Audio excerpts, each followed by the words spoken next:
the first thing I want to say is that this is going to be very conversational. I have prepared some information. I have some stuff I want to show you.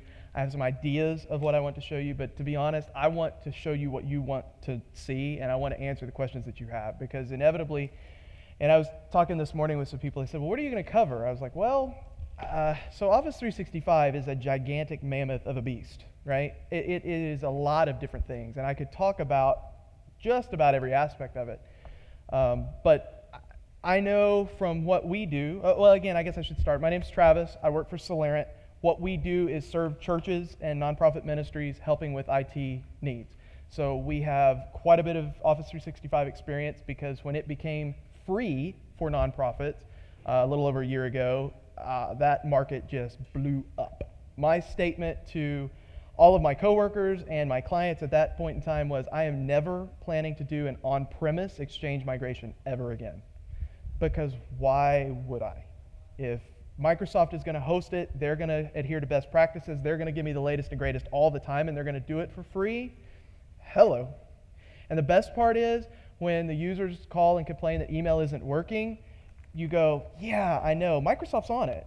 They'll let us know when it's fixed. And then you go back to dinner with your family, because there's nothing you can do about it. I'm going to maybe scoot this up. I am so going to walk around. On that, though, how robust is it? Because that's my fear of not migrating it. We don't talk about that in this. No, I'm just kidding. I'll tell you the truth. I'll tell you the truth.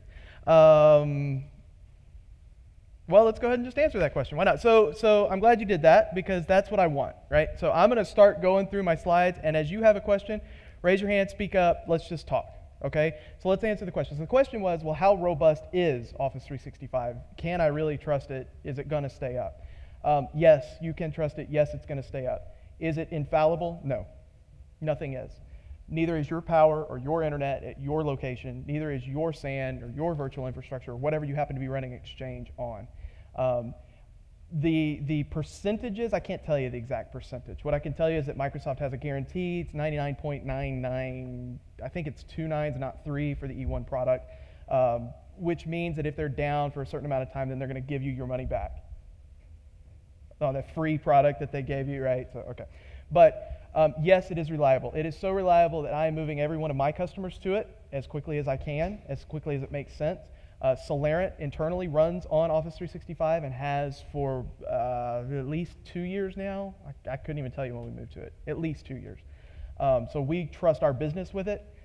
We trust every one of our clients with it. Our reputation is on the line. If it's not working, we trust it.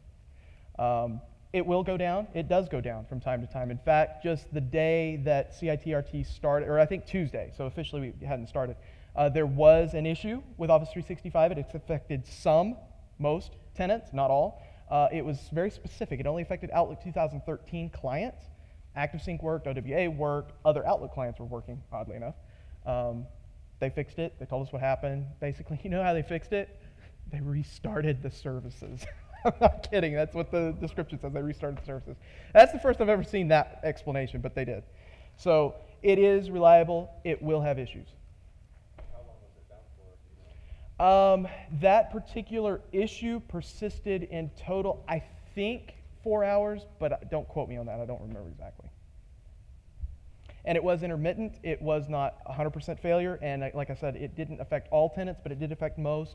And it was very specific to the client. Okay, so real quick, you saw this slide yesterday. Well, actually, let me just ask, how many of you did not see my DirSync presentation yesterday? Anybody? Okay, so just a handful of people. So you saw this slide yesterday. Office 365 is, I cannot get this to stay. Office 365 is Microsoft hosting server infrastructure for you. Okay, so it is the cloud, right? Microsoft Exchange, Microsoft SharePoint, and Microsoft Lync are the big three. Those are the big server services that they're hosting as a part of the Office 365 offering. But it also encompasses subscription-based licensing for other Microsoft software. Microsoft Office is a part of that. Publisher, Visio, I'm sorry, not Publisher, that's part of Office. Visio, Project, CRM, Dynamics, some other pieces can be subscribed to via Office 365 licensing as well. It's primarily known for the server stuff, but there's also the client applications. It is all subscription-based, right? So it is Microsoft slowly moving in the direction that Adobe decided to do overnight, which is we are not going to sell software anymore. We're only going to lease it to you, and you will pay us forever, and you will like it. You will, I promise. No. So anyway, so that's what Office 365 is. It is software and services.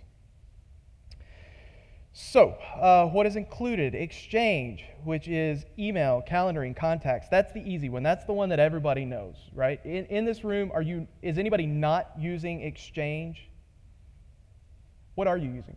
Google Apps. Okay, so that's the other one, right? But Google Apps, from the email, calendar, and contact standpoint, is doing what Exchange does Microsoft's way, right? So that's Google's way, Microsoft's way. Okay, so we're all familiar with that. SharePoint. How many of you are not? How many are using SharePoint in some form or fashion? Really, 1.5. I don't know how you have half, but 1.5 is what I got. Okay, so how many of you have never seen SharePoint at all? Have no idea what it does? Okay, so for the most part, there's some familiarity, and so my guess is that those of you that are not using SharePoint, it's because you've used SharePoint, and that's why you're not using SharePoint. One of the biggest reasons that people don't use SharePoint is because well, there's a lot of reasons, but one of the big reasons is that if you are going to do SharePoint internally, it can kind of be a bear. It's a bear to set up, it's a bear to maintain, and the disaster recovery process with SharePoint is not great unless you have a system that's designed for that. So there's a lot of reasons that people have not used SharePoint in the past. By moving it to the cloud, where you don't have to manage the infrastructure, SharePoint becomes a lot more compelling. So much so that I mentioned earlier that Solarant runs our business in Office 365. Office 365 with SharePoint is our file server. We are a very virtual organization. We have 3 offices in Dallas, Nashville, and Houston. The Dallas office doesn't even have an office. We are literally spread across the Dallas-Fort Worth Metroplex, and we all office from home. So we are very virtual. And our guys that are out in the field constantly, whether in Nashville or wherever, we use it extensively. It is our file server. And so we have clients that use it exclusively as their file system. It does work quite well for that. It's not perfect, but it works quite well for that. So SharePoint encompasses a lot of different things. It is a jack-of-all-trades kind of product, but at its heart and soul, SharePoint is a document collaboration system. So it's designed for file sharing, it's designed for collaboration. That's what it was built for originally, and that's what they're continuing to expand upon. With SharePoint, you have something called OneDrive for Business. Okay, now you may have heard of OneDrive. If you have heard of, there's really 3 different OneDrives. Okay, so there's OneDrive, and OneDrive is a consumer product. It is direct competition with Dropbox. Okay, totally consumer-based. It is fully integrated in Windows 8 and 8.1 and 10 and beyond. But it is solely focused as a consumer product. There is no enterprise about it. Totally consumer. And it is very Dropbox-esque. You put a file in, it automatically syncs. You can right-click, you can share it, all that. Okay, so then there's OneDrive for Business, but there's really 2 types of OneDrive for Business. Okay, so there's OneDrive for Business that is your personal space. And one of the big differences between OneDrive Consumer and OneDrive for Business is that OneDrive Consumer is built on some platform that Microsoft won't talk about. They won't tell you what it is. Whereas OneDrive for Business is built on SharePoint. OneDrive for Business is a synchronization engine that ties directly to SharePoint. Okay, so I use it extensively in my job. All of our file shares for Solarant are hosted in SharePoint Online, and on my laptop, I have synchronized the certain document libraries that I need on a day-to-day basis, so they stay synchronized on my laptop, so I can get to them offline and things like that. So I operate day in and day out in my synced OneDrive for Business account that is our shared account that is in SharePoint on the back end. But there's also OneDrive for Business that is your personal space. It is also backed by SharePoint. It is a part of your SharePoint Online infrastructure, but it does not share the same space, so you have more data, quota in your personal OneDrive for Business box. So you'll hear Microsoft say, OneDrive for Business, you get 1 terabyte per user. They're talking about that personal space that's just for you, whereas the shared OneDrive for Business that's in your SharePoint Online tenant is not 1 terabyte per user. It actually is rated, you start with 10 gig, and then you get 500 meg added for every user that you have in Office 365. So that's how they figure out how much you get. If that's not enough, you can buy additional, and it is discounted nonprofit pricing, but that's how they figure it out. So 3 types of OneDrive: OneDrive Consumer, OneDrive for Business Shared, OneDrive for Business Personal. Now, the thing that I hate about Microsoft is the way that they name things. Okay? They don't differentiate when they talk about OneDrive for Business. They don't tell you that there's a shared and a consumer. And so many times you're reading Microsoft's marketing material and you have no clue which they're referring to. I'm sorry, I cannot clarify it further for you other than just to explain that there are differences and to be aware of that. All right. Link. How many of you are using Microsoft Link, whether on-prem or in the cloud? Okay, so not a lot. How many of you have heard of Microsoft Link? Okay, so everybody's heard of it. So it's instant messaging, it's chat, it is, let's see, what else do I have here? It's voice and video chat, right? You can do one-to-one, you can do one-to-multi. So at Solarent, we have a weekly staff meeting that I got to skip this morning at 8 a.m. That's awesome. But we do it via Link video conference. And so our office in Nashville is like one big room where everybody's on one camera, but then we have all of our individuals spread throughout, and we all show up with all of our bubbles on the screen, and we can all see and hear each other talk. Works really well. It also does screen sharing, so it does have basic webinar capabilities. So if you've ever used GoToMeeting or WebEx, Link can provide a lot of that same functionality built into the software. One thing that Link does that can only be done today on-premise is act as your PBX, your actual phone system. As of today, Link Online, which is the Office 365 hosted Link, cannot be your PBX. It does not have that capability. Microsoft has stated on more than one occasion that they will be adding that functionality. They have been extremely quiet about when or how or what or that's going to look like, which tells me that it's hard, and they haven't figured it all out yet. Point blank. Okay, so at this point, before I move on past the applications, let me just ask this question. This is where I told you I'm kind of going, I don't know what makes the most sense here. Would anybody be interested in seeing OneDrive for Business, either personal, private, shared, whatever, or seeing Microsoft Link in action? I mean, does anybody, I'm getting some heads nod. Yeah? Would that be useful? Okay, so I'm going to jump out of the slides for a minute, and I'll just show you. You can see my machine and what it looks like. I guess I have to drag the windows.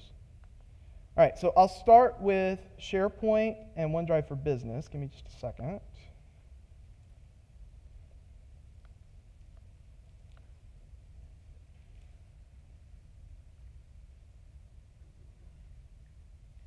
Okay.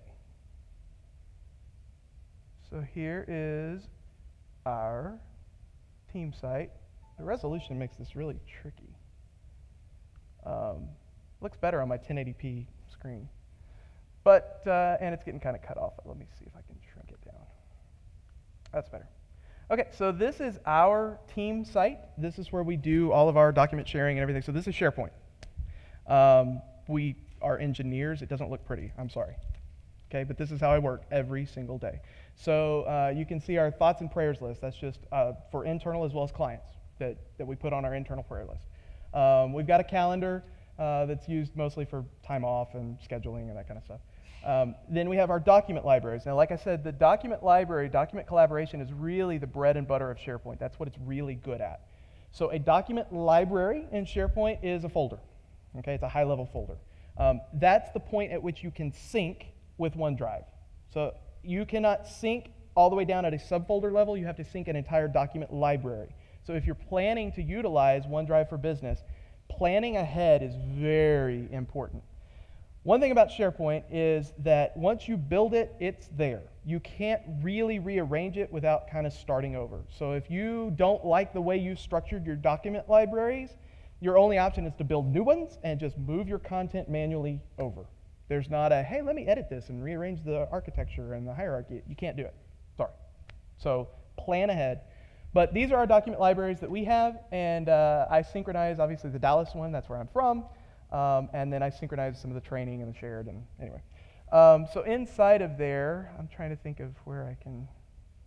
I have to be careful what I do show. I have to think about what's in a folder. I think I can show you shared documents. I don't think that's a big deal. But anyway, this is what it looks like, right? So I can interact with this on the web.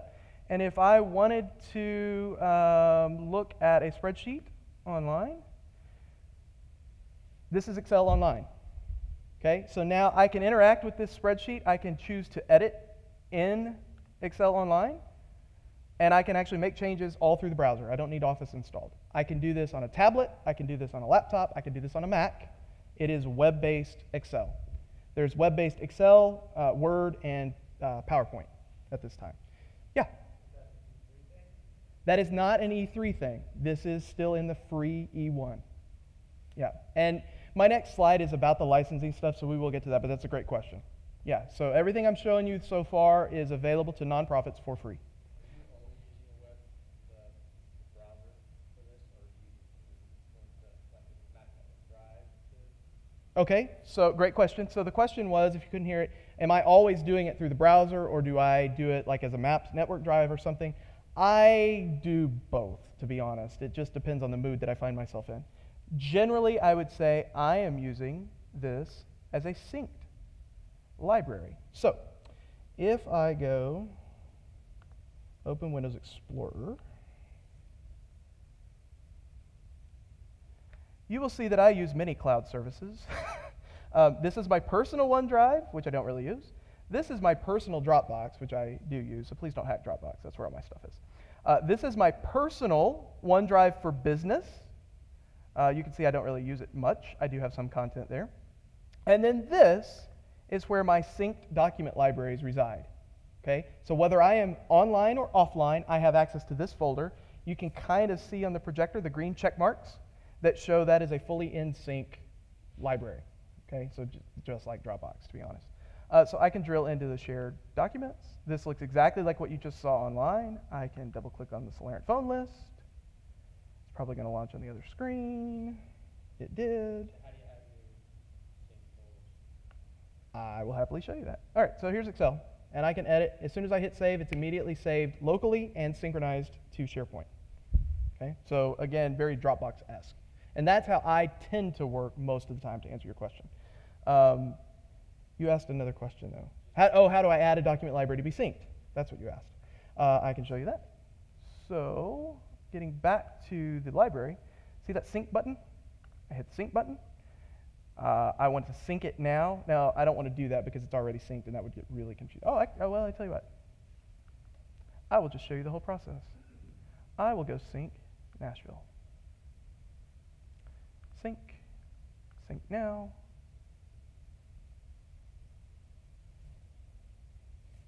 Did I hit sync now? It is not registering that I'm clicking sync now. Well, it does work. I just redid them last week. Anyway, the link's not working right now, but it is a simple process. What happens then is you get a pop-up from OneDrive for Business on your machine. It says, where do you want to save this folder? You hit OK, and it starts syncing.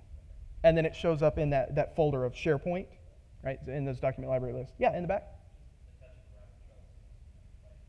Yeah, I'm good.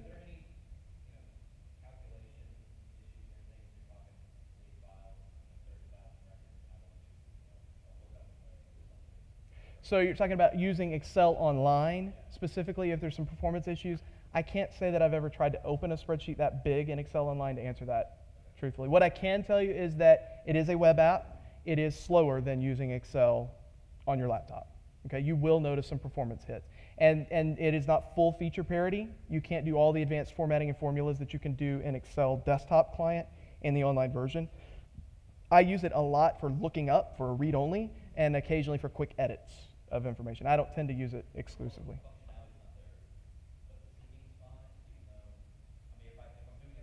Yeah. Yeah, absolutely, yeah. So I'm not kidding. I mean, this is how we run our business. I'm showing you our live stuff, so please don't call our cell phones or anything. But this is how I operate day in and day out. I use those folders right there. Open them up, hit the save button. What you will see in Excel when you save it, or Word, if you are online, it'll actually show you saving to SharePoint in the footer of the application, because what it does is it actually writes it straight into SharePoint and then syncs it back down locally. It doesn't work like Dropbox where it writes it locally and then syncs, but nuance. You don't really notice that day in and out. Yeah? When you have a file open, does it lock it others from editing it? Great question. So, depends on the document, depends on the file type, depends on several different factors, but what is really cool, and if I had thought we could have set this up, I can open an Excel spreadsheet in OneDrive for Business, and if I am online, it will register with SharePoint that I have it open for editing, and others can then open it in Excel online, and we can collaborate. Now, as of today, if you were to open it through OneDrive for Business on your local machine, we could not simultaneously edit.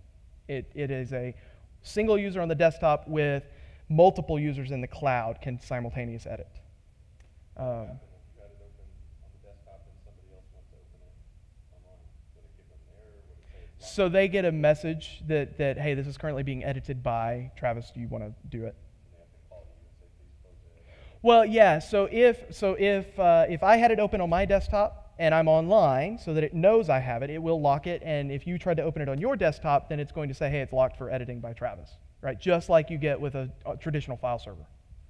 Works the same way. So if you open a file while you're offline, does Yeah. it then work the way Dropbox does and store changes locally and sync them? Yes. Did everybody hear that? Okay. No? Okay. So the question was, if you open a file when you are offline and you make edits to it and then save it, does it operate like Dropbox, where it will save that change locally and then synchronize when you reconnect?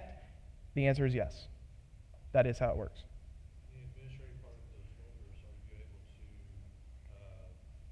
do permission rights like we do with Active Directory? Yeah. So you can absolutely control permissions within SharePoint, really to the same level that you can with an Active Directory enabled file server. Let's see.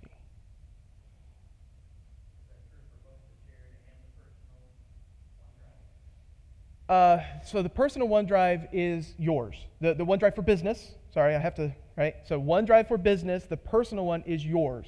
You do have some capabilities of sharing files with others. What happens then is they show up in their OneDrive for Business under a section that says shared with me.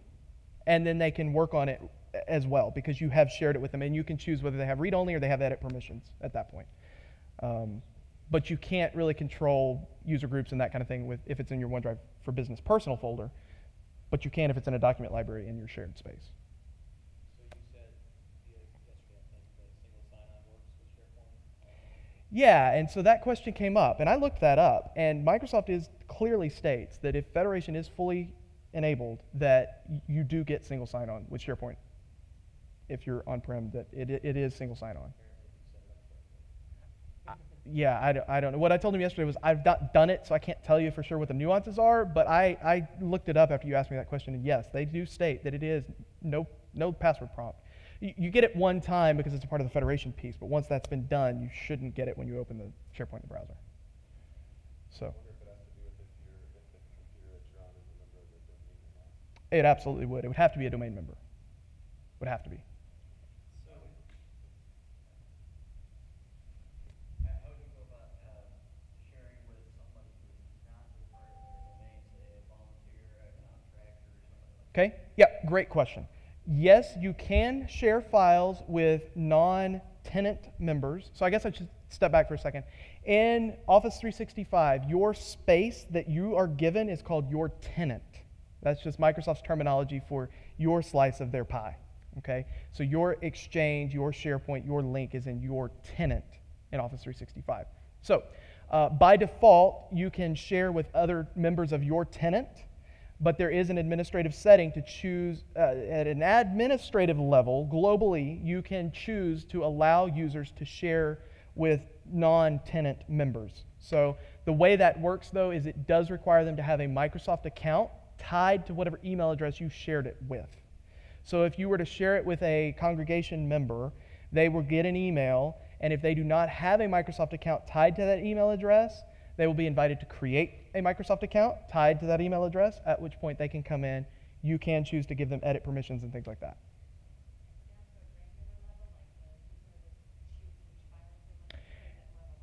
No, it is per file. It is per file. Yeah. Yeah. Do you find explaining this to church staff as far as, this save this stuff on SharePoint, save this stuff, Pastor, in your, business, how does that go on? Our staff's, on the non-cutting edge Mm-hmm. generally, and this looks like I'd be saying the same thing every day. No, save it here. I am explaining this right now to a room full of IT people. Ask yourself how clear this is. It's getting clearer, right? I can do a pretty good job of explaining it to IT people. I certainly have experience explaining it to end users several times. You want the truth? I'll tell you the truth. You have a bunch of iOS devices and the apps that sync with the SharePoint Uh-huh. space and the personal space, Uh-huh. are those all fully functional? So, to be clear, they don't sync. Okay. They are live. You must be online. In order to use the mobile apps, Android and iOS, you must be connected online. They do not synchronize. In order to, and this is where it gets really confusing. So you can read content. They are read-only mode by default, really for everybody, even with an E1 free license. In order to edit documents on Android tablet or iOS device, you must have an E3 license. And that is per user. So you can assign a few E3 licenses to the users that need that capability and use the free E1 licenses for people that don't. Is there an app for the SharePoint shared space though? It seems like I was messing with that a few months ago. No, it is. So the app that you have for iOS and Android will allow you to access your OneDrive personal and your OneDrive for business, your OneDrive for business personal and your OneDrive for business shared space, both. Bluntly, they're not terribly useful.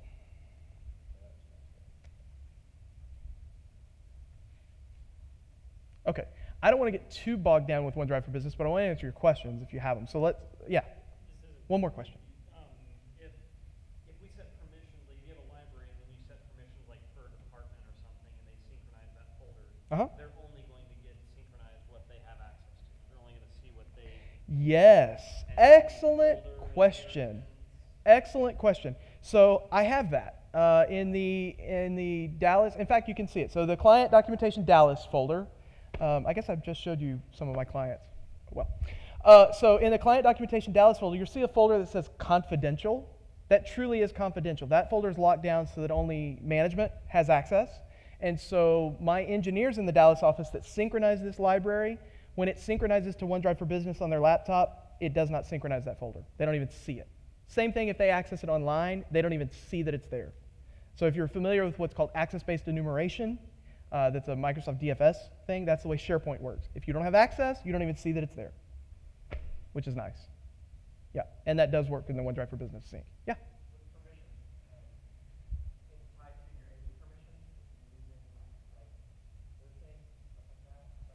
It can be.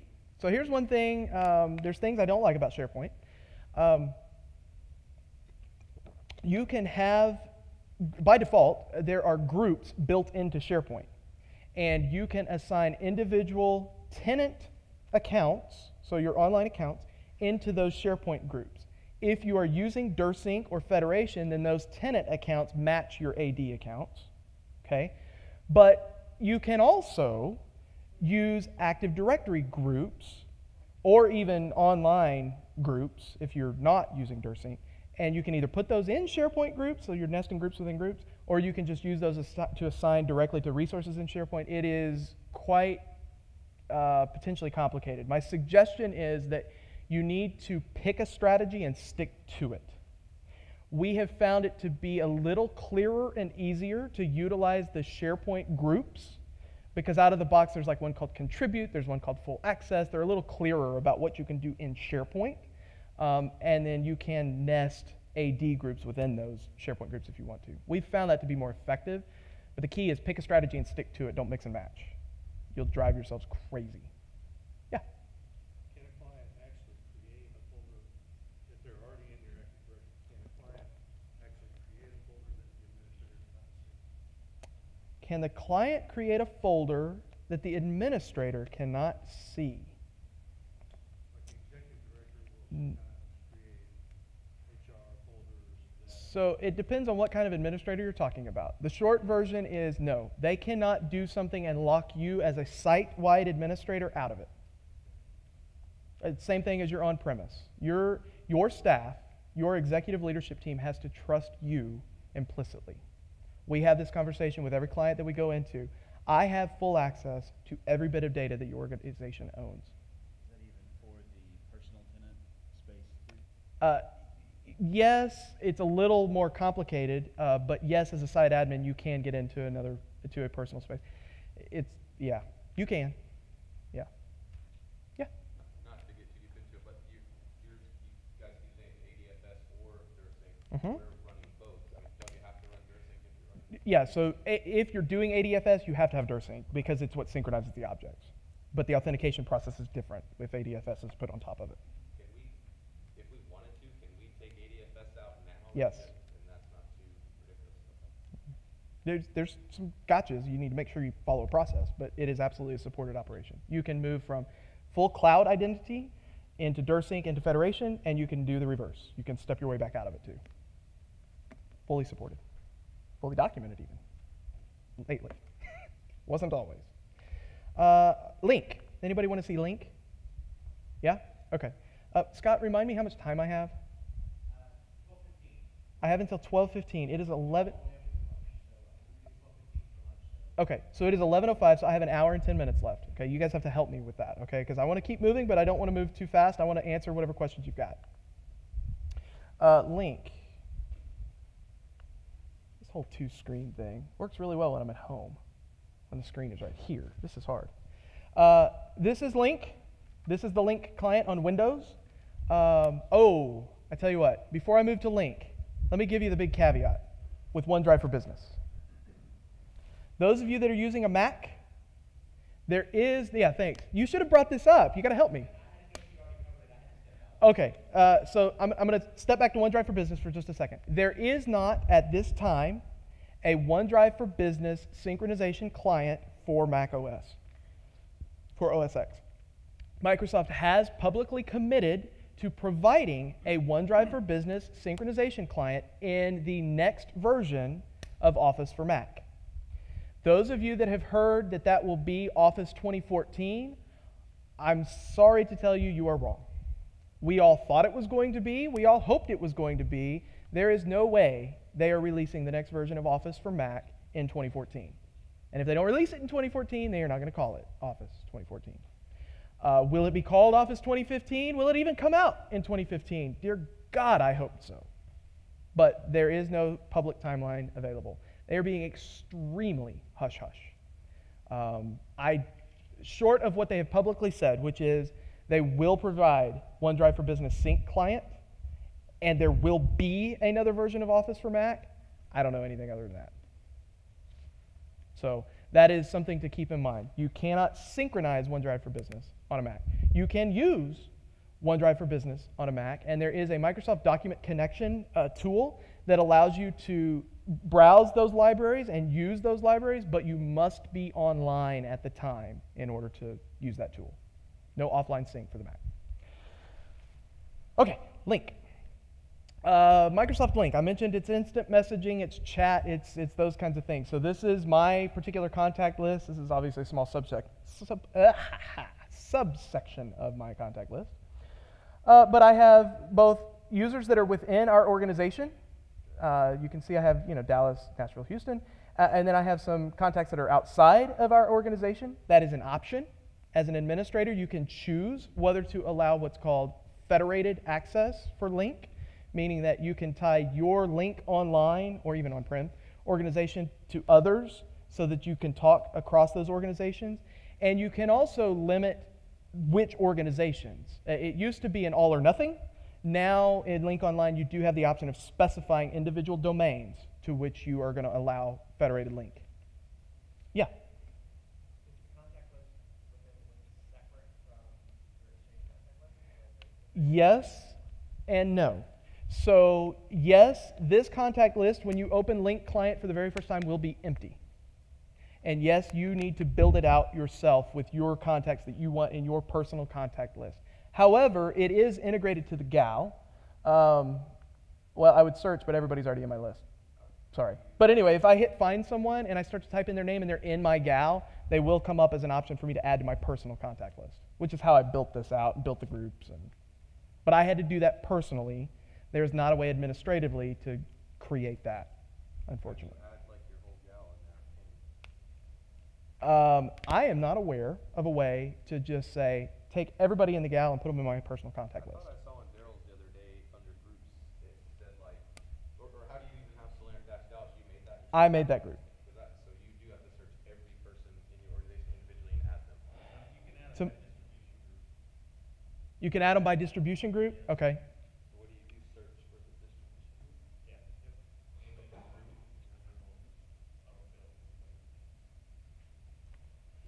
Arguably, what Microsoft will tell you is that you probably don't want everybody in your contact list because you're not contacting everybody in your organization. It's as simple as typing in that find box, and they're there, and you can chat with them without adding them to your personal contact list. So for the one-offs, just That's what I've been doing, but search they and find. all show up under other contacts, and I'm thinking it just seems like there should be a way to add the church staff like that.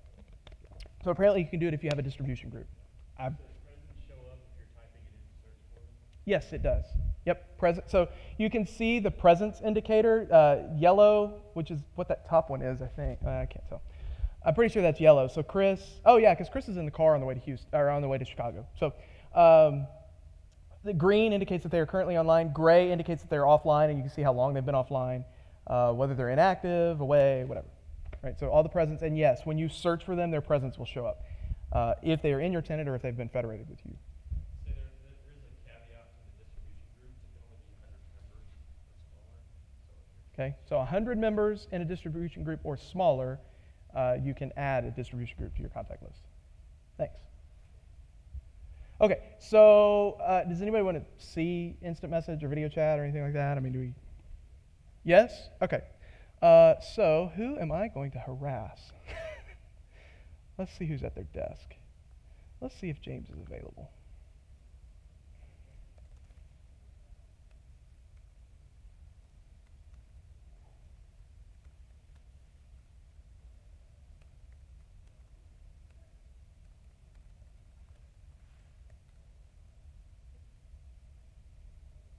He may come back and say not nice things about me, and I'll just apologize now. Just kidding.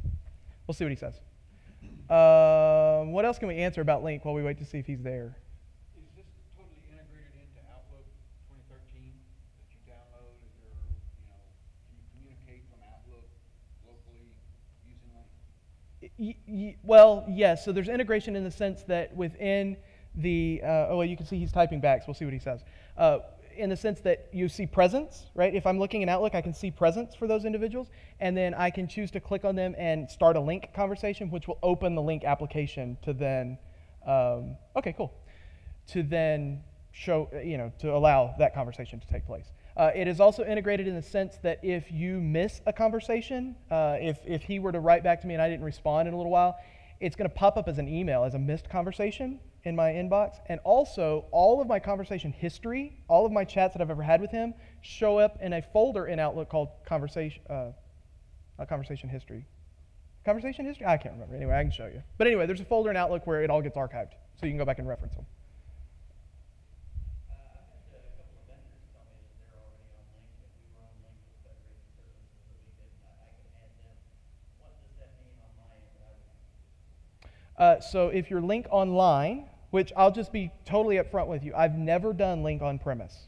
I am not the guy to ask about Link on premise. Daryl Hunter is the guy to ask about Link on premise. But Link Online, when you go into the Link Admin Center in Office 365's admin console, there's an option to enable federation within Link, and then that's where you can specify to allow it for everything or just for certain domains, and that's it. Once you do and you click the Save button, that's it.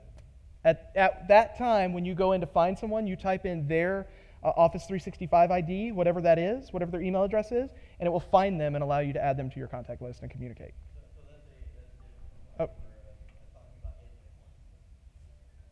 talking about. Yes, that is very different. Directory sync is about syncing your Active Directory, whereas the other, I don't know if I can have audio on this laptop. I know I just threw that on you. Is that possible? Or it's not a big deal if I can't. Hey, James, can you hear me? Dude. See if he calls back. I don't know that this cable is going to reach, so to be honest, I don't. Oh, yeah. We'll see. If it works, great. If not, that's fine. Sorry. I would hate that as the AV person. I really do apologize for that. Should have thought of it sooner. Yeah. Give pros and cons of having your exchange on premises. Hey, there's audio. Sweet. Thank you so much. Pros and cons. Say it again. Pros and cons. You're never going to do another on-site exchange install. Right. Okay, so here's why I'm so emphatic about that. Number one, Solarant does not install or support Link on premise, especially as a PBX system. That's just not what we've chosen to do as an organization. We resell Switchvox as our voice over IP solution. That's the one and only one that we do. Daryl and I were talking about this yesterday. He goes, yep, we do Link and only Link. It's not possible as an IT, well, I guess it's possible, but it's not realistic to just support everything that's out there. We picked one, we like it, we've stuck with it. So with that said, if it's doing voice, then if all we're doing with Link is the capabilities that Link Online can provide to you for free, why even bother to buy the licensing and set up the infrastructure and do everything for Link internal if we can do it Link Online? Okay, so Exchange. It's really the same. I have the same opinion of it. If I can do it in Exchange Online and it's free and it's going to save you hardware, cooling, everything that comes with that, management, all of it, why would I not do that? There are.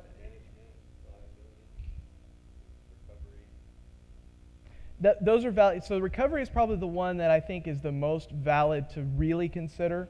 You have to consider that if you move to Exchange Online, if you move to SharePoint Online, if you move to Link Online, by default, you are trusting Microsoft to keep it up and running for you and to recover if it crashes. What you do lose is very granular recovery options, right? So the user that comes crying, hey, I deleted this email 2 months ago, can you go get it for me? Nope. Microsoft is not going to go get that for you.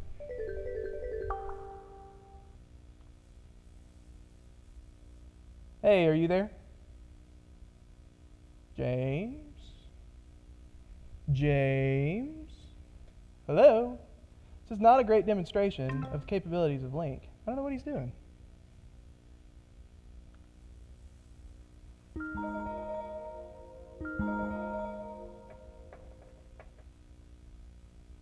is really awkward. There he is. Can you hear me? Hey, Travis, you with me? Hey, what? So you're on the big screen. Can you hear me? Everybody. There we go. So here's the room. There's everybody that you're seeing right now. So James is obviously not in our office. He's got a rack behind him. He's in a data center somewhere. Kip? Yes, actually. Oh, look at that. Okay, so this is Link Online. This is video chat. This is single user video chat. Thanks, by the way. I'm turning around because you're on the big screen behind me. Sorry.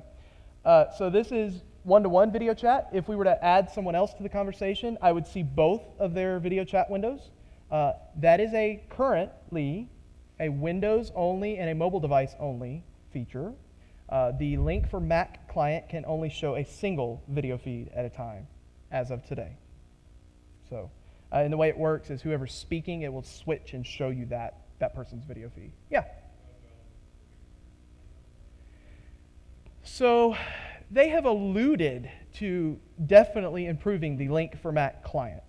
They have not been as emphatic about that as they have about adding OneDrive for Business Sync, but everything that they have done lately would indicate that they certainly are trying to be as platform agnostic as they can be on the client side. Absolutely, yeah.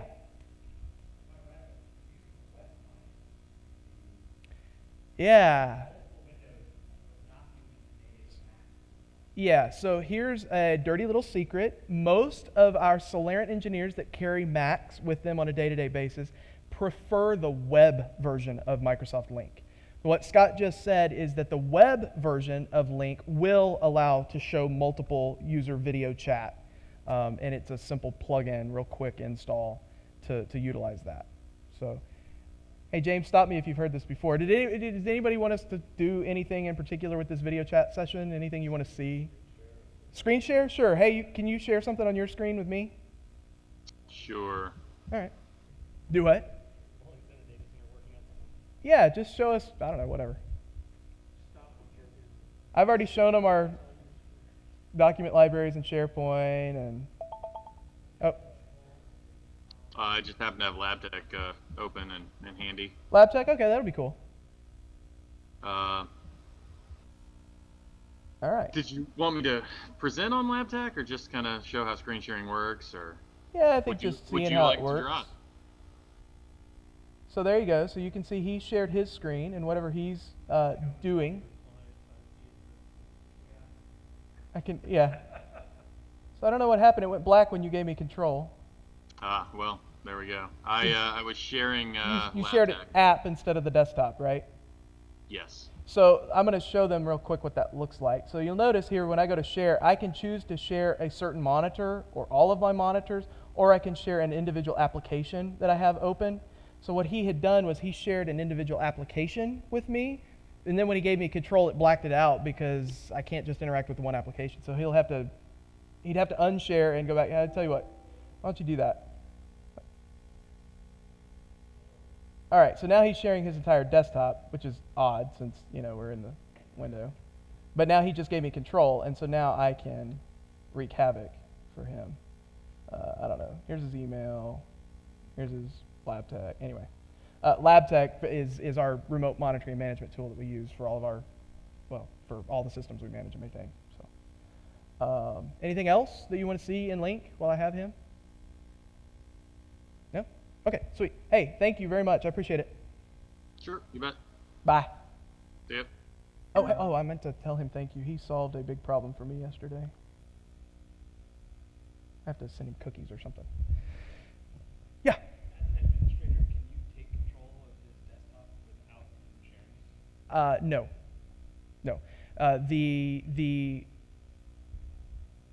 You have to share. So I could have shared mine, or he could have shared his, either way. But they have to initiate the share. Now you might have noticed at the top there was a button that said Request Control. I could have requested it, but it does give him a pop-up, and he has to authorize it. He chose to just give me control, and then that button turned into Release Control, so that I could give it up whenever I wanted to. Yeah, so there are add-ins. There are add-ins for Link, some that enable some more remote control functionality, some that enable a more always online presence kind of thing, like for virtual employees. You could just have them always on a screen or something like that. But there are add-ins for Link, and most of them work with Link Online as well as Link On-Prem. Depends on what the functionality is. They don't all. Does screen sharing work with just using the web client? Yes, you can screen share. Now, I have never attempted to share my screen when I was using the web client, but I know that I can view someone else's screen when I'm using the web client. Does that make sense? I don't know if I can share. I think I can. I think via the web client I can share my desktop, but I'm not 100% certain about that. Yes, but you can't give control, and there's some other caveats. So the question was, can a Mac user share their desktop via Link? Yes, you can share it, but you cannot grant control to someone else to control it. And there's some other nuances, but I don't remember the specifics. It's been a couple of years since I carried a Mac as my primary machine, so I'm a little fuzzier on that. Any other Link questions? Cool. So you find people, even without using Link as your PBX, people find good value. It depends on the organization, but yes. For Solarant, internally, huge. We use it all the time. All the time. It is a requirement to be in Link if you are working for Solarant, because we quickly communicate constantly. So yes, there is extreme value to be had. It does depend on the culture and the organization a little bit. But I think what you'll find is that you probably have users in your organization that are already using something. AIM, God forbid, it still exists. iChat, Skype. There's another one. So Skype integration with Link. Anybody care about that? Yes? Only 2 people. Short version is you can do some things today. You can't do everything. Audio chat is kind of where it stands right now. But they have promised to provide more full integration between Skype and Link so that as a Link user, you could then be communicating with a Skype user. They haven't promised full functionality, but most of it. unplug my audio so you guys quit hearing my emails pop up. Oh, I shouldn't have. I guess I should have just muted. I'm sorry. I feel so bad. I truly am sorry. Okay. Let's move on. What do we want to talk about next? Oh, shoot. I don't know how to use PowerPoint. I don't do this very often. Okay, let's talk about the licensing and the pricing piece. Sound good? All right, so Nate, this is a terrible screenshot. I tell you what, I'm just going to jump back and I'm going to show you the real thing.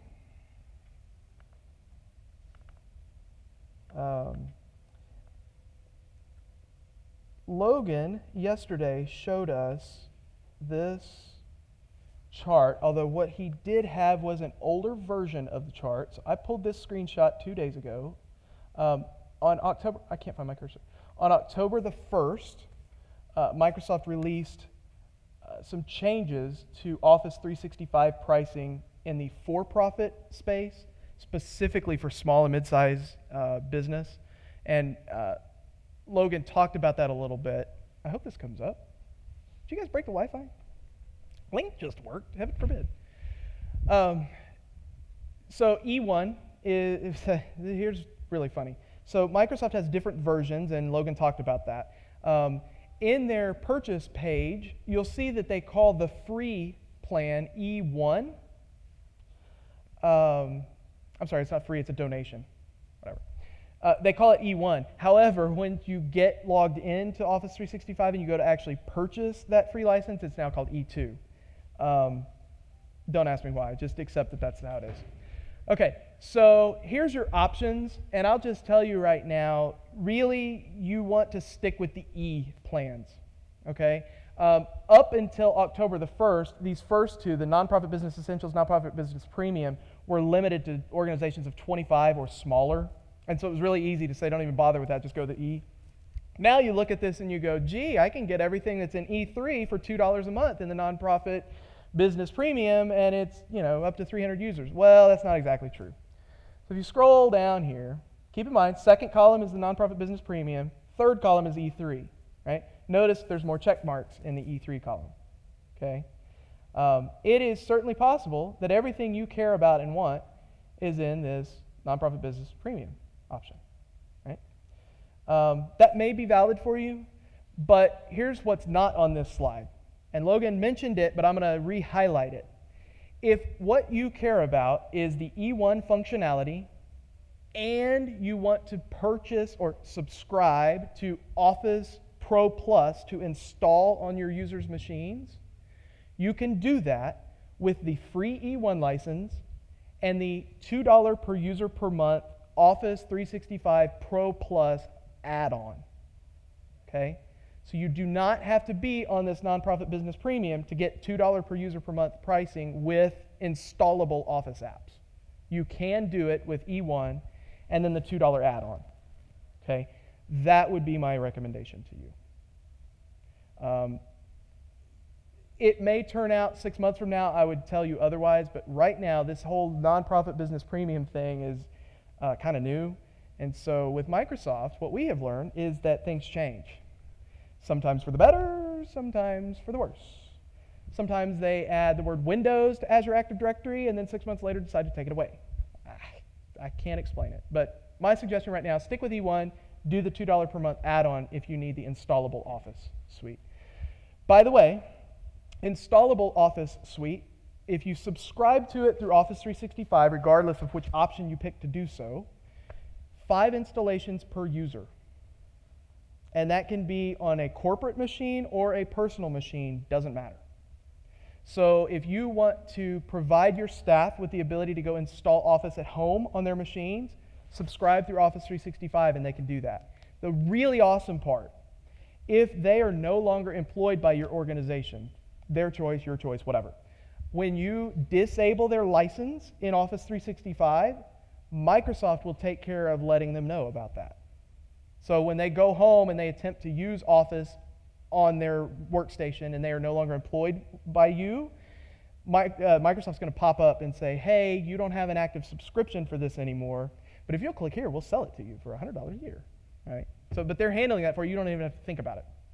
Right? So we run into that a lot of times with churches, and they're like, well, Susie wants to use her personal laptop, or she works from home a lot. Can we install our copy of Office on her machine? You cannot. Not legally. If you are a volume license customer, you cannot install that volume license on a machine that your organization does not own. Okay? But with an Office 365 subscription, you can. And then they handle all the compliance for you. Easy peasy. Yeah? How does this work with deploying images and computers that are used by multiple staff? Okay. Great questions. Two very unique questions, but great questions. So the first question is, how does this work with deploying images of machines? The Office 365 Pro Plus subscription, if you get Office installable from Office Online, from Office 365 Online, what you're getting is what Microsoft calls Office Click to Run. It is not the same thing that you get when you download that ISO file from the Volume License Service Center.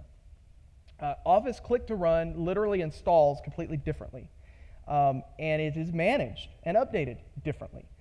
The short version is, I don't know if there's a short version to this.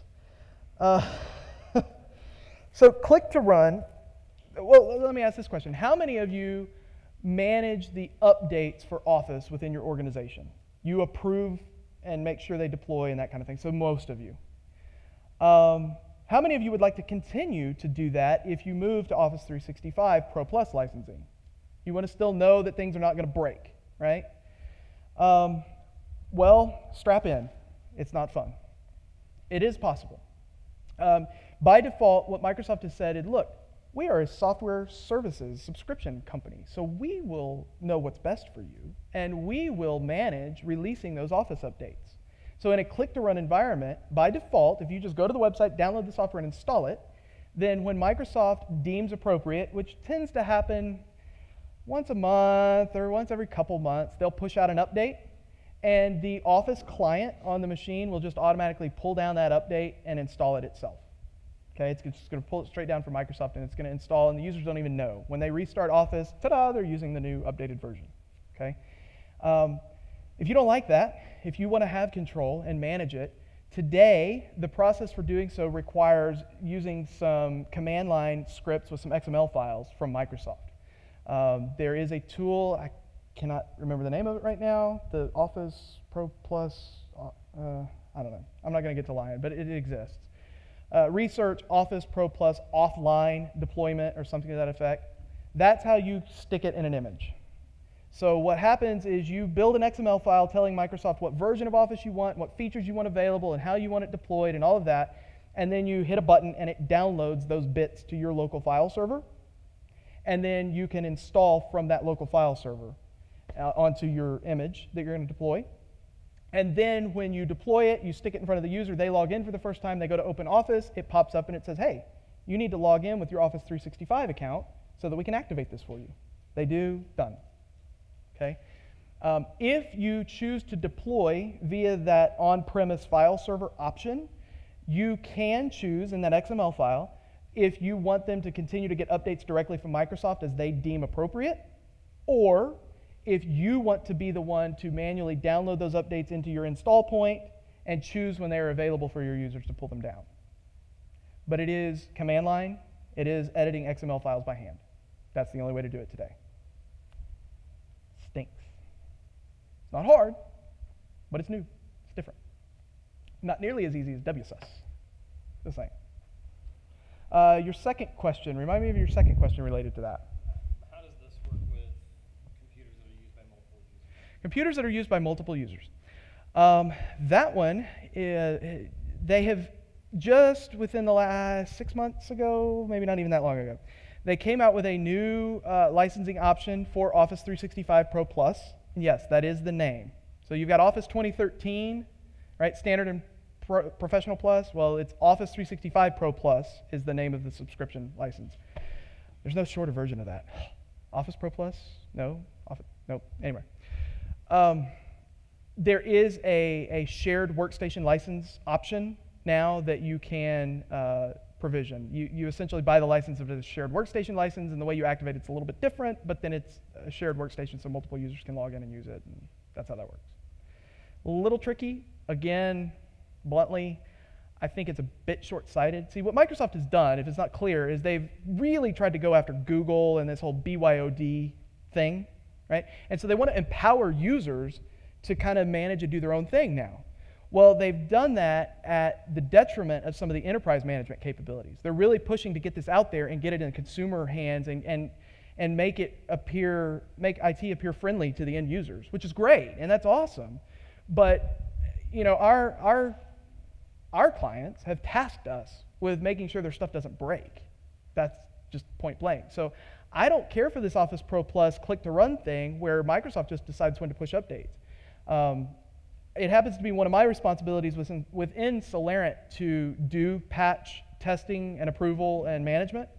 And I don't know how closely any of you monitor that, but over the last several months, the last 6 months especially, Microsoft's track record of bad patches has just skyrocketed. This past month, in what is this, October? In October, I did not approve 6 of Microsoft's updates. They pulled officially 1 of them, but there were 5 more that in our testing and in the testing that we read online, they weren't good. They were causing problems. 6 months ago, I would have approved everything and just gone with it. But now we're slowing down our process of approving patches because it's not been good lately. Just hasn't.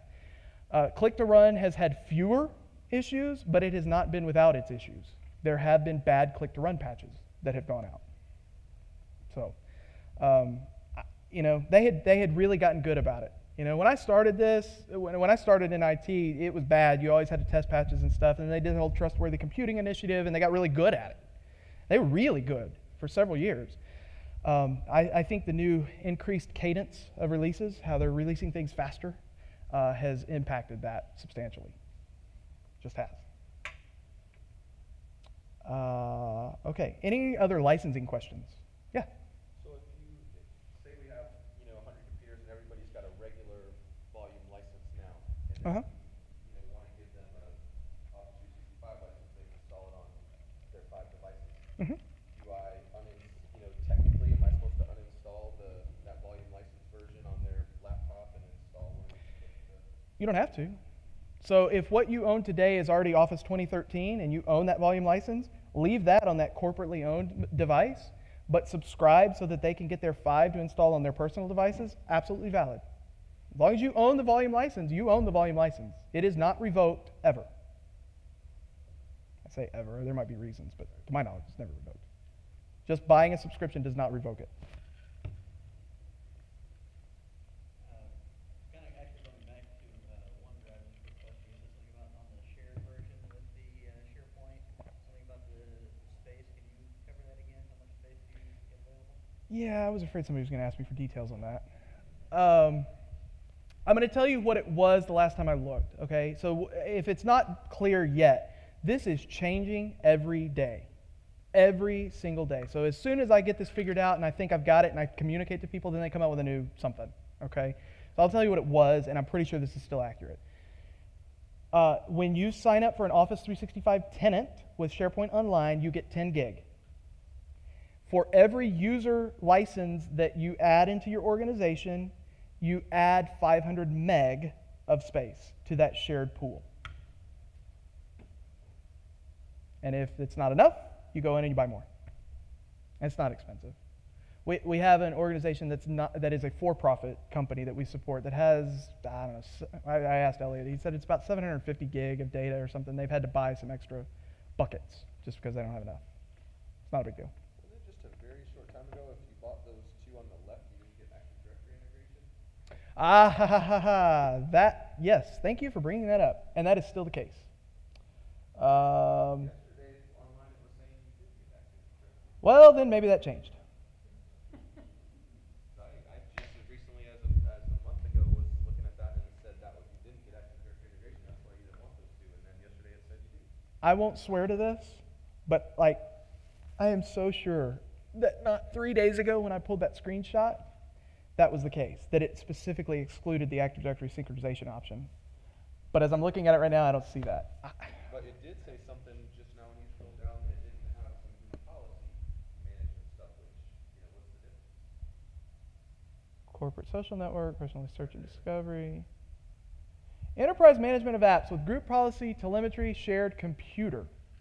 Okay, so shared computer would be what I just talked about with the shared copy of the shared workstation license for Office. Group policy and telemetry, enterprise management of apps, I honestly have no clue what that is. Never done it. Couldn't tell you. Sorry. If it's important to you, I'm happy to help you look, but I don't know. Just a quick question about the Office licensing I saw further up on the screen. It indicates on the E3 program, it says plus access. Does that mean that the other Office Nice catch. not include access? Sure looks that way to me. That's new. I can tell you that's new.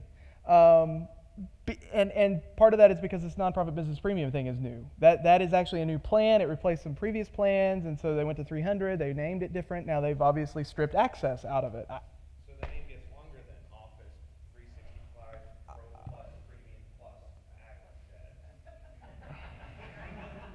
I can't repeat that, so yes.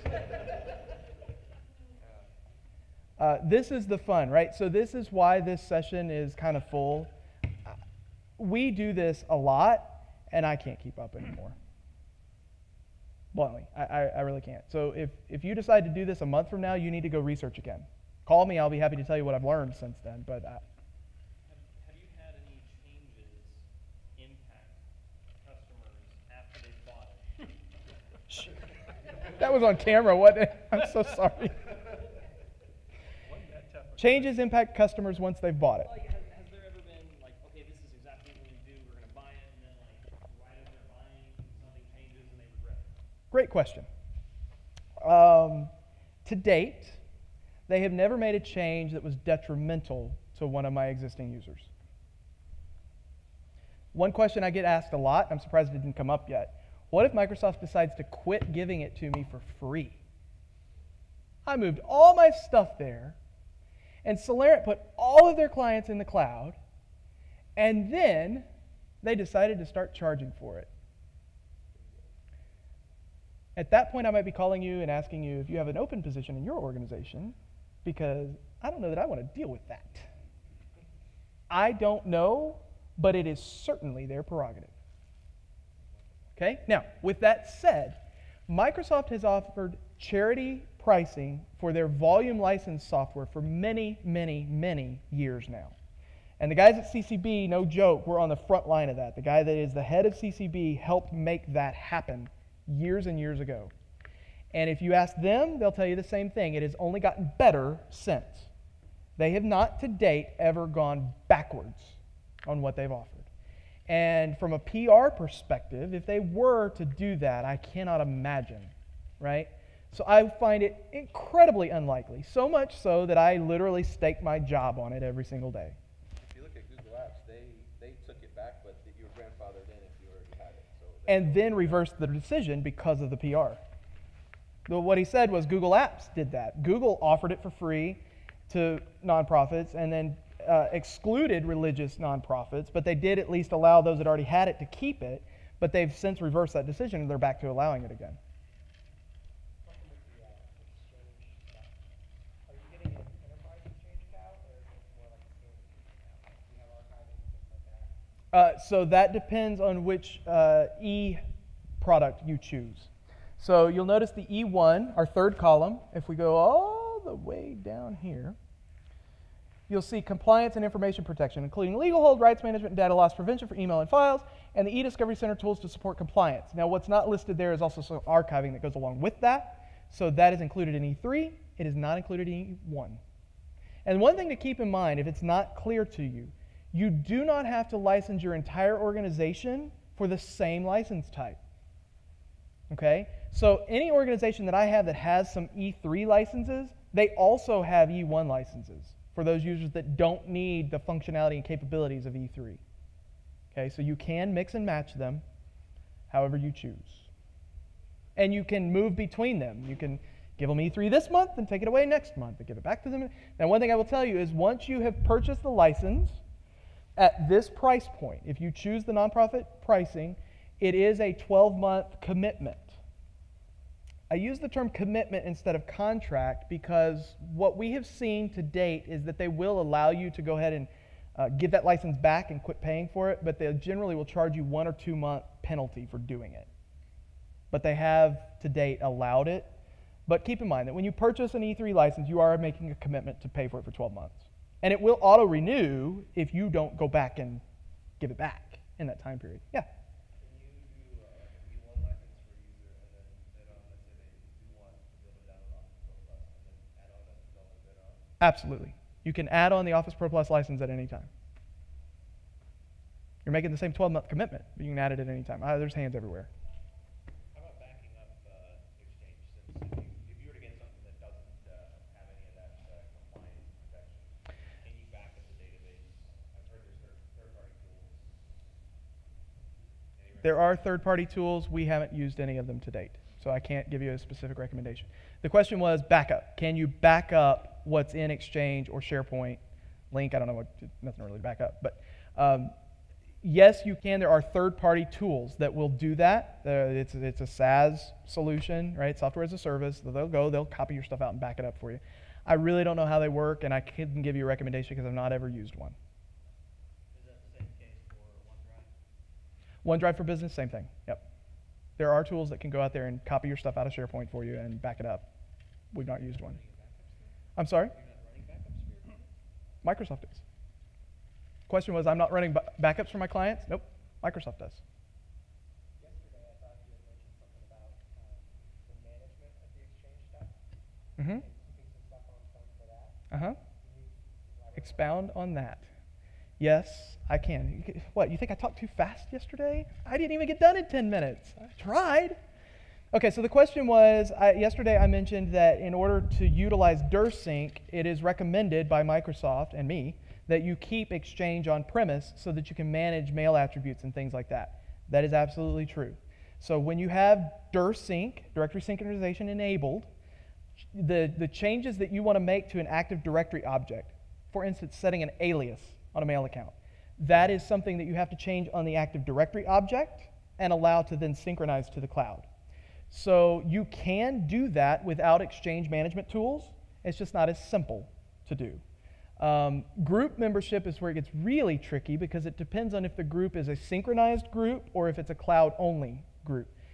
If it is a synchronized group, then group membership must be managed within Active Directory. Depending on the type of group, you may have to do that in Exchange, or you might be able to do it in the ADUC, but so Microsoft's recommendation actually is that for any distribution groups you have, you delete them in both places and recreate them only in the cloud so that you can then fully manage them in the cloud, the group memberships in the cloud. Another key facet to that, we don't see this a lot in churches, but there are some churches that do delegate the responsibility of managing group memberships to an end user. So within Outlook, you know, if it's the youth assistant can manage who's a part of the youth distribution group or whatever.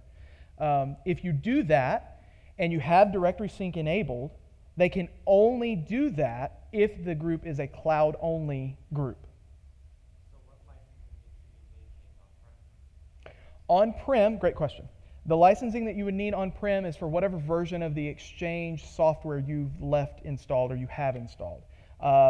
Ted Bass from San Antonio area recently moved to Office 365. He had Exchange 2010, migrated, deleted his Exchange 2010, and then installed a new copy of Exchange 2013 because he had already bought the license for it.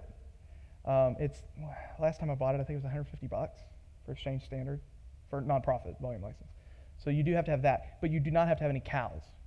No Exchange CALs are required because the users are not accessing their mailboxes within Exchange. You're just using the admin tools. What Microsoft has not done, and for a while it surprised me, and now I think it makes sense. They have not provided the Exchange management tools as like its own installable so that you could just have the management tools without Exchange. I thought they were nuts, and I couldn't figure out why nobody, like a third party, hadn't written something to do this, to better manage this DirSync environment. I think the key is this new Azure Active Directory Sync services that I mentioned in my talk yesterday that is going to be the replacement for DirSync. They've already committed to having what's called write-back so you can change your password in OWA and it will write that back into Active Directory. Today, if you have DirSync, you cannot change your password in the cloud. It has to be changed on-prem, and then it'll sync up. But they are talking about now having write back, and I suspect where they're headed is full write back, full two-way sync, so that you can manage in the cloud or on-prem, and it'll just keep it in sync. That's not what they've said. I'm reading between the lines. Yeah? You said the recommendation from Microsoft with the distribution groups is delete them in both places and add them in the cloud. Mhm. I don't know if it's like doing that with the user, but the very few times I've had to delete a user email and add it back, when it auto-populates in somebody's Outlook and they try to send it to that one that auto-populates, it breaks because that's somehow tied to that one you deleted it. If So you that- have groups and name them the same thing, I imagine the same thing would happen. Yes. I can't get into that right now. The short version is you're right, that if you have a group, you delete the group. You have a group, you've sent email to it before in the past, and it's in your autocomplete list. The way that actually works is it's based on the GUID of the mailbox. It's not actually based on the SMTP address. So if you delete the group, you recreate a new group with the same name, it auto-populates in your autocomplete list, and you attempt to send to that group, it will fail. Because it's trying to send it to the GUID, which is now different because it's online. Change the name of the group, or tell people hit delete in your autocomplete list. Probably change the name of the group is easier. Yeah. Okay, so here we are. It is 10 to 12, which means I have till 12:15, right? So I've got 25 minutes. I'm happy to keep answering questions. We can move. Let me tell you what I've got in my slide deck, and you tell me if you want to do this or you want to answer questions. Okay, how about that? So let's see. I've got kind of where I was headed next was walking through the process of how to sign up for a nonprofit account, for a nonprofit tenant, if you don't already have one. And I have slides prepared to show you how to do a migration, how to do what's called a cutover migration. Okay, I'm getting points. Do we want to see that? Okay. Here's the deal. I cannot promise you I can go through this in 25 minutes. I can talk fast. But I am happy to stick around and keep going through it if I run over. But please, if I run over, you are not going to offend me if you go eat lunch, okay? But for those of you that care, stick around. We'll keep going. Question that might be tied in with that. Sure. Will you touch at all when the migrating about possibly either hybrid or dual delivery, or is that a different conversation? It really is a different conversation because, I tell you what. So let's do this. Let's put the slide up, and then I will explain why that's a different conversation. You guys are good because you're already in Office 365. I see how that goes. Oh, you got a plane to catch. I like this. This is plane. He has a plane to catch. Thanks, guys. I don't know how to use PowerPoint. How do I make it start from this slide? Hey, there's an icon for that. I know this is really bad. I really don't use PowerPoint that often. I'm a talker. I'm not a... Anyway, whatever this is. All right. Okay, so that's where we were. All right, moving on. Signing up for nonprofit plans. Jeez, you cannot read that. Okay, here's what I'll tell you. This slide deck is posted online at learn.celerant.com/CITRT. There's also a link. So learn.celerant.com. So if you want to know how Celerant migrates your system, this is how we do it. I ripped this straight from our internal wiki that says, here's how you migrate somebody to Office 365. This is not all the detail. There's more to it, but this is the high level. The first thing is you got to sign up, and the way that works is you sign up for an E3 trial. You might have noticed when we were looking at the pricing plans, there was a button that said sign up for free trial. That's what you sign up for. Even if all you want is free E1, you have to start by signing up for an E3 trial, okay? I tell you what, has anybody not done that yet? Okay, all right, so I'll go ahead and talk about it then. A few things that we've learned. Number one, do not use the name administrator or tech admin or some generic name. If you use a real person's name and email address, your validation process goes a little faster. They want to avoid robots and all that kind of stuff. So use your real name. You'll set up your generic admin account later. All right. Choose your tenant name carefully. So remember I mentioned it's called a tenant. That's the space you get. Here's why you want to be very particular about what you choose. You can never change it again. You better doggone like it, okay? For Exchange, it doesn't really matter. Your users are never really going to use the tenant name. Where it matters is for SharePoint. So your URL for SharePoint, if you noticed earlier, ours is solarent2001.sharepoint.com. That is your SharePoint URL. That is what it will be, always and forever. You can never change it again until next week when they decide to let you do that, and then I'm wrong. But as of today, you cannot change it. So Solarent 2001 was the name that we used many years ago when we became a partner and we signed up for our very first tenant account, and now we will have it always and forever, and we will love it. We will love it. Okay? You can, we have set up a redirect. If you go to team.solarent.com, it'll redirect to that site. So, but that's the URL that's going to show up. You can't change it. So like it when you fill out the form. Okay, so after you've signed up, the very next thing that happens when you log in to your admin center, it's going to say, hey, you need to go validate your domain name, right? Because what happens is they give you this tenant name, whatever you tell them, .onmicrosoft.com, everybody gets one of those. That's your official account tenant name. Excuse me. All right, but you don't want your email addresses to become, john@solarent2001.onmicrosoft.com. You want them to be john@mychurch. This fancy domain URL .church, right? Because everybody wants a Dutch. Come on, folks. All right, so validating the domain name, there's a couple different ways to do it. The easiest way, DNS. So what happens when you say, I want to validate my domain name? They will say, okay, go create a DNS TXT record that has this content in it. And it's like this random alphanumeric string. So you go to whoever's hosting your external DNS, and you go down and you say, I want a TXT record. Here it is. You wait a few minutes for DNS replication. You click the button that says check now. They check now.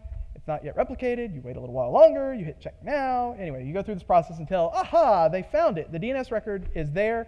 Now they know that you do truly own that domain name because you have access to its DNS. And once you've done that, now that DNS domain suffix is available to you for user accounts. And you can have multiples. So if you have multiple domains that are under your management or people with multiple different domain suffixes in their email addresses, you add each one of them the same way, and you can specify the default one so that when you create a new account, it defaults to a particular one. Okay, so here's where the nonprofit part comes in. So after you validate your domain, within 24 hours, and generally we see it within minutes, but sometimes it takes a little longer, you're going to notice if you go into the Office 365 support section, and they keep changing the titles on the tags. I can't tell you what it's called. It's the support area in the admin center. You'll see a support request that automatically got created for you for nonprofit domain validation, or nonprofit validate. Anyway. What happens at that point is they go look at the website that's attached to that domain that you just validated, and they look to see if you truly are a nonprofit organization.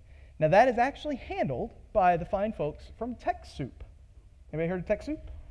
So Microsoft outsourced the validation of nonprofit status to TechSoup because they're already using them for validation of nonprofit status for volume licensing. Keep this in mind. If you are already validated as a nonprofit with TechSoup for volume licensing, they don't care. They're going to do it all over again. All right? Totally separate, but TechSoup will do it. And it can take, the fastest I have had one come back validated, and they've said, okay, look, you are a nonprofit. Now you have licenses. Whoa. The fastest I've ever seen was a little over 48 hours. I have seen it take up to 30 days. Generally, we're seeing it fluctuates, but generally right now we're seeing it within 1 to 2 weeks. Once they have done that, then ignore this slide, I'm not talking about that yet. Once they have validated you, that's when you see the purchase option for the licenses. I said purchase your E1 licenses, because you do have to actually purchase the E1 licenses. I'll talk about that in a minute. But it's $0. You click, click, click, you're done. Okay, so here's what you have to think about next. So you've got your tenant, you're ready to go. They just built the servers for you, done. Okay? And now you're awaiting your domain validation. You're awaiting them to give you nonprofit licenses. So here's what you do next. I am way behind. You got to figure out how you're going to identify yourself in the cloud. This is what I talked about in the DirSync conversation yesterday. I'm not going to cover it. Just you got to figure it out. Make a decision. What you decide there will impact how you migrate. So that's why you need to decide that now. Okay? Decide how you're going to authenticate. That affects how you migrate. Okay? Here are some options for migrating. These are the official ones that are supported by Microsoft, built into the Office 365 migration process. There's a remote move, or what's called a hybrid migration. Doing that requires federation, but it's like an on-premise Exchange migration. You go into the Exchange Admin Center, you pick a couple mailboxes, you say move them, and they just move. Boop, done. But it requires federation. It's not worth the pain and hassle. All right. The next one is a staged migration, which does require DirSync to be enabled. Okay, and I have listed here that it is not available for Exchange 2010 or 2013. I've listed that because Microsoft, as of last night at midnight when I looked, still says that this is not supported. I have received conflicting information from other partners here at this conference. I have not yet tested to see if a staged migration is possible with 2010 or 2013. A staged migration is, in essence, where you can move just a few mailboxes at a time. So kind of like the hybrid migration. The way it moves is a little bit different. And what happens is when it moves a mailbox, it then puts a forwarding record in your internal mailbox. It just says if any new mail comes here, just forward it to the tenant in the cloud. But then the user can start using it. So you have some using Office 365 and some still on-premise. So you can move a few at a time. Okay? The next option is called a cutover migration. That's what I'm going to talk to you about. That's what I do 98% of the time. That's what we do. So I'm going to talk through that in a minute. The other option is IMAP. There is built in. You can just connect to IMAP. Now, that is mail only. You don't get contacts, calendars, tasks, any of that. The other options, with a remote move, a staged, and a cutover, contacts, calendars, and tasks move as a part of the process. Okay? If you don't like any of those, or if you're a Google Apps shop and you want to move to Office 365, highly, highly, highly, highly, highly recommend migrationwiz.com. There is a cost, $12 per user that you move. So worth the money. So worth it, because it will move contacts, calendars, well, not tasks, contacts and calendars from Google Apps and into Office 365. There are times where we've had to use that tool even for various reasons. If you haven't patched your Exchange 2010 server, like ever, you might find that you need to use that tool instead. Ask me how I know. If you never back up your Exchange server, you probably don't want to be installing service packs just so that you can migrate to the cloud. Anyway. All right, public folders. Public folders is another thing you need to think about. Do you have them? Do you use them? Do you want to keep using them? Okay? Again, depending on your migration scenario, at this point, I'm going to say right now, I'm now talking about a cutover migration. Okay? At a very high level, a cutover migration says, I'm going to take all of the mailboxes, I'm going to copy them over here, okay? And I'm going to, once a day, every 24 hours, I'm going to do a delta sync. So anything that changed in the last 24 hours, I'm going to copy it, okay? And then, on whatever day I specify, I'm going to go change my MX record. So the MX record is what tells SMTP mail where to go.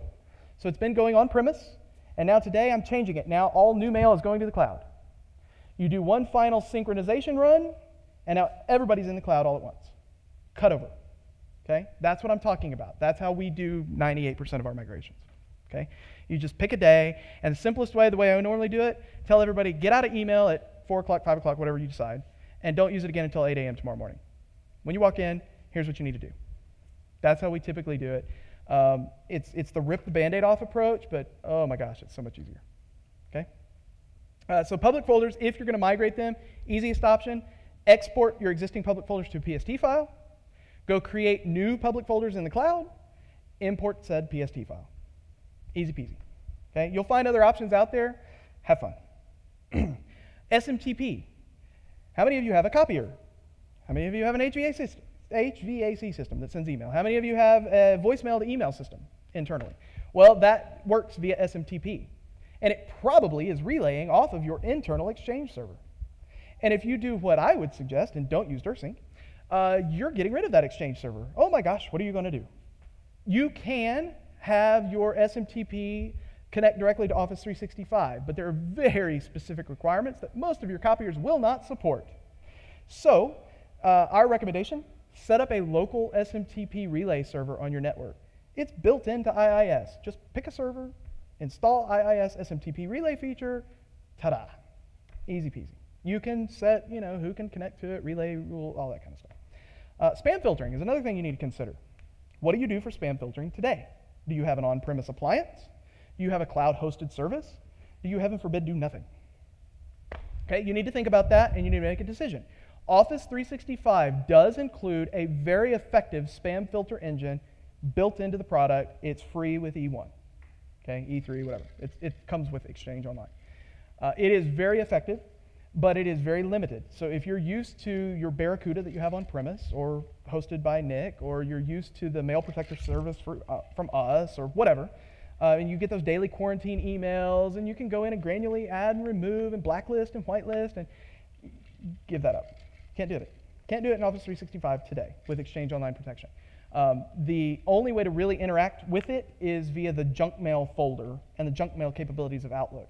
There is an add-in for Outlook on Windows to where you can kind of report spam back to Microsoft to help them learn, but you do give up some control. We have found it to be useful and effective for probably 90% of our clients that have gone to Office 365. There tends to be one or two users that signed up for a ton of crap, and now they're getting it because they signed up for it, but your old spam filter was stopping it, and they're like, what the heck? So you can continue to use a third-party service, like a software as a service, cloud-hosted anti-spam solution in front of Office 365 if you want to. Your choice. Sure there is, in Outlook. Any reason you couldn't use their existing Barracuda to perform that same function, drop the mail through there and then back out to Microsoft tenant? There is no reason that you could not continue to use your on-premise Barracuda appliance. Just keep in mind that your mail flow is still dependent on your internet connection and your power, and it is a single point of failure, which a lot of the reason for moving to the cloud a lot of times is to overcome some of those limitations. But yeah, you could continue to do it. Special permissions and forwarding rules on mailboxes. When using a cutover migration, it copies content of the mailboxes. It does not move the mailbox. What that means is if you have special send as or send and receive as, or hey, Susie can manage my calendar, or you will have to recreate those things in the new copy of the mailbox that's online. Okay? Good luck figuring out what all those are. There are ways. I find it easier to do the raised earth approach. Start over. It's cleaner. You will find that you don't recreate nearly as many of them. Same goes for forwarding. If you are an organization that gives everybody on your elder board an email address and it does forwarding from their contact and mail contacts, you will have to recreate those. The contacts themselves will sync, but the forwarding rules will not. So be aware of that. Distribution groups do sync, and their memberships do sync, so that's good. But mail forwarding for contacts and things like that don't. Okay, the other thing you have to think about, how are users going to connect to this new system? So with a cutover migration, okay, I'm going to stop myself real quick. It is 10 after 12, which means I have 5 minutes. I'm not getting through this in 5 minutes. I'm happy to keep going, but I just want you to know you're not going to offend me if you need to walk out, okay? And if you all walk out, I'll stop. Or maybe not. So how are users going to connect? So if you're not doing a remote move or hybrid migration, new Outlook profiles are required. So with a cutover migration, users will have to have a new Outlook profile. Okay, so if you've ever done an on-premise Exchange migration, you know that you close Outlook, you reopen it, and it automatically, finds the new server. Not going to happen with a cutover. Okay, they have to have a new profile. Here's some handy ways of accomplishing that. You can do the full hands-on approach. You do the cutover, and then all night long, you go to everybody's desktop. You log in as them, you open up Outlook, you create a new profile, you connect in.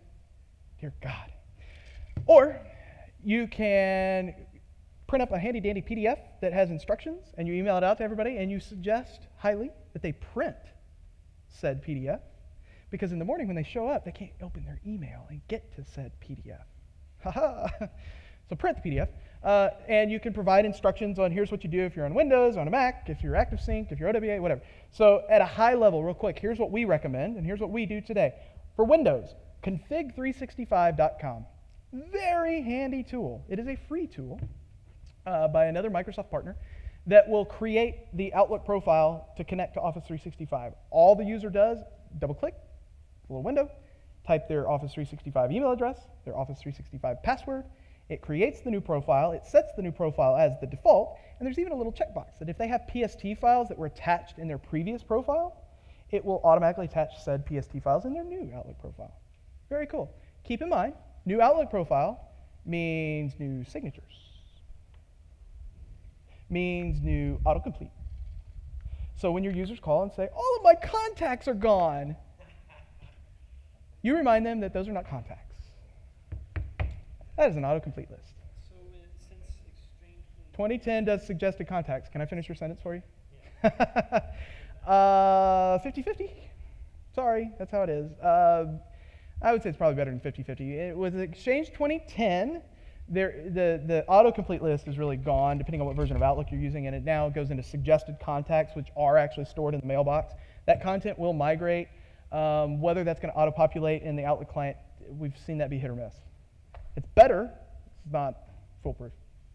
For Mac, for Outlook on a Mac, or if your users use Apple Mail on their Mac, it's best to do it manually. There are some scripts you can find online that can do Outlook profiles on a Mac, but not had great success. Active Sync for mobile devices, you delete the existing Active Sync connection and you add the new one. That's the only option. Okay. For OWA, you get a new URL. Now, Microsoft will tell you that you can't just redirect mail.mychurch.com and have it go here, that you can't just do a basic CNAME record. I'm going to stick with that. I will tell you I've seen it work, but I've also seen it not work, and Microsoft says it won't work. So our suggestion is go ahead and just break the news. Look, here's the new URL for OWA. Outlook.office365.com. There are, just for what it's worth, for Active Sync, there are articles from Microsoft Online that walk a user through how to do it on various devices, so you can provide links to that in your handy-dandy PDF or whatever. Okay, when it comes to doing the migration, so now we've decided all these things, and now we're ready to actually cut over. The very first thing that we recommend, go create a cloud-only account. Whether you're doing DirSync or not, go create this cloud-only account. This is your backdoor admin account. You want this because, especially if you're doing DirSync, or especially if you're using Excel files to import new passwords and things, mistakes do happen. Ask me how I know. You do not want to have to engage with Microsoft to get this resolved if you happen to lock yourself out of all of your accounts in your tenant. It is not fun. So anyway, we just created generic Office 365 admin at whatever your tenant.onmicrosoft.com. We use that just almost as a backdoor admin. We make it a global admin, but it's nice to have that. If you are going to do this cutover migration, now's the time you delete the account that you just signed up with. So if you signed up as Joe, well, you're probably migrating your mailbox into Office 365. With a cutover migration, the account cannot yet exist in Office 365. The cutover migration process has to create it. So if you don't delete your original account, then when it goes to migrate that mailbox, it's going to tell you I can't because the account's already there. So, tidbit, heads up. All right, so next you're going to actually create the migration batch in Office 365. And as I mentioned, the migration batch process has to create the accounts if you're doing a cutover migration, okay? So don't enable DirSync first, because if the accounts are there, cutover migration can't do what it has to do. Then you go purchase your licenses. So this is after they've validated you and said you can have nonprofit pricing. You go purchase your free licenses. Click next, next, next. You get to pick how many you want. They'll just say, how many do you want? I want 400. Okay, $0, done. Then you assign licenses. So once the mailbox and once the account exists in the cloud, you then have to go in and select users, and you can multi-select users, and you have to assign them one of these licenses that you just purchased. So by default, when it creates the mailbox, the content is sitting there, but nobody can log in and do anything with it because they are not licensed to use it. Okay? So they are checkboxes in the interface. Then, if you're feeling really generous to Solarant, you can go assign us as your partner of record. So if you're doing this yourself, we would love to be your partner of record. All that does is it tells Microsoft we helped you get to this point. Okay, it doesn't cost you anything. We don't really get anything other than just there's another account under our thing selling Microsoft. We really know what we're doing, and we are selling Office 365. So we would appreciate it. If you don't have another partner helping you, Okay, so after all that content is up, that first synchronization process is run, this is when you want to go check things out. I would love to tell you that every time I've done this, everything just worked. But that's not the case. I have had times where randomly some groups didn't replicate. I don't know why. They didn't. Contacts, some didn't replicate. I don't know why. I've never to date had an instance where a user account did not migrate. Or at least wasn't in the list and showed me why it failed or whatever. Inevitably, you will have some mailboxes that will fail to migrate. And at that point, you just have to you have to work on each one individually. It happens for all sorts of different reasons related to AD permissions and the content of the mailbox. And there will be mail items that don't migrate because they're too big and various other things. Those are you have to deal with those individually. This is where you go back and you now can recreate those special permissions and forwarding rules and all that, because now the mailbox exists in the cloud and there's a license, so you can actually go assign people and they can, so we still, this is just a copy of your data sitting in the cloud right now, but you can recreate what you need to before you actually cut over. If you are going to use DirSync, it is suggested, highly suggested, that you wait until your actual cutover before you go turn on DirSync. So what happens when you do a cutover migration and it creates the account and the mailbox, Microsoft assigns a random password to every single mailbox. I'll talk about in a minute how you basically can set those to whatever you want them to be so that you can distribute them to your users if you're not using DirSync. But if you are using DirSync, just wait until you do the cutover, you do that final sync of data, then you turn on DirSync. Because if you turn on DirSync now, your cutover migration process that's doing that delta sync every night, it'll stop. As long as DirSync is enabled, this cannot be replicating data. So we have had mixed success with initial sync, turn on DirSync, passwords are good. Disable DirSync, let the sync keep running. Sometimes that works, sometimes that doesn't work. So just wait and enable DirSync, that night that you cut over. If you are not going to use DirSync, that's what I recommend.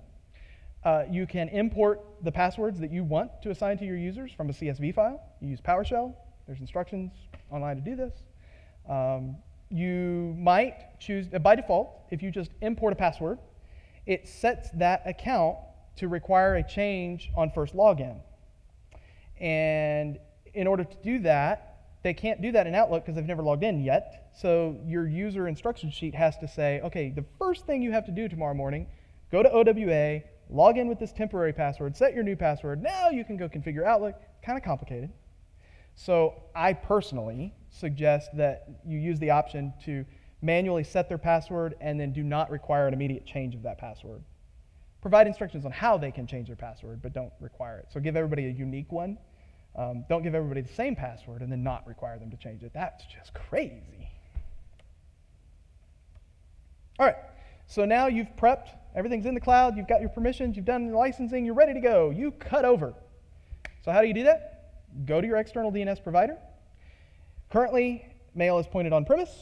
You change that MX record. Mail is now going to start flowing this way as DNS replicates. Okay, so that does take time. It varies based on the time to live of your DNS record and how far you are, and all sorts of other factors come into that. There are also, when you are in the the Office 365 admin portal, you go into the domain section and it will tell you, here's the DNS records you need to use. It will have the one for MX, it will have one for SPF, it will have one for auto-discover, it will have some for link, SRV records, and various things. Feel free to go ahead and create really all of those at that point in time. You definitely want the auto-discover record. And there is also a record related to the Office 365 Pro Plus, with or without access, activation process. So you want that one too if you're using Office 365 Pro Plus. You should not delete your existing mail.mychurch.com DNS record, whether that's an A record or a C name or something. You need to leave that because you still want this sync process to pick up those last few emails that happened to trickle over here while you were doing all of this. And if you delete the DNS record that references that name, now all of a sudden Microsoft has no idea how to connect to that server, and then you're going, dadgummit. Ask me how I know. I wish I could tell you we did all this perfectly the first time. This is months and months and migration after migration. Next thing you want to do is to disable the service connection point in your internal Active Directory. Short version, you notice when you open Outlook, if you've got on-premise Exchange, it immediately, for a new profile, it automatically populates the email address and the password for the user. You don't want that anymore when you're going to Office 365. You want it to use the Office 365 DNS Auto-Discover record. So disable this service connection point in Active Directory so that Outlook doesn't automatically try to talk to the old Exchange server, because you don't want it doing that anymore.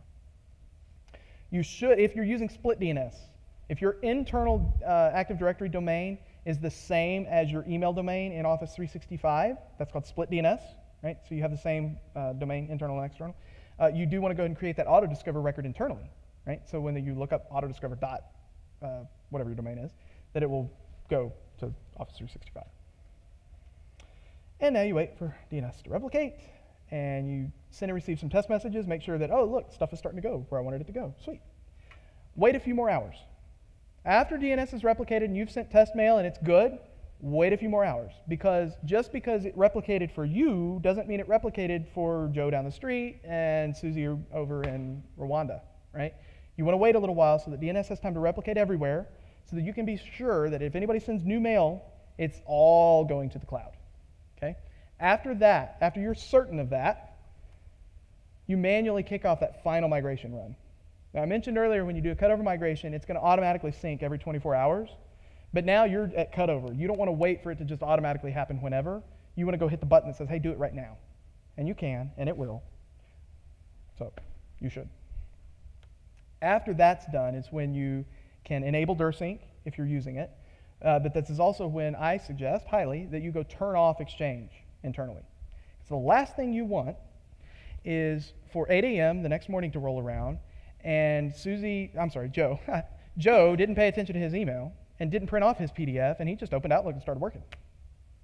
Well, if he starts sending mail internally, it's going on the internal server, right?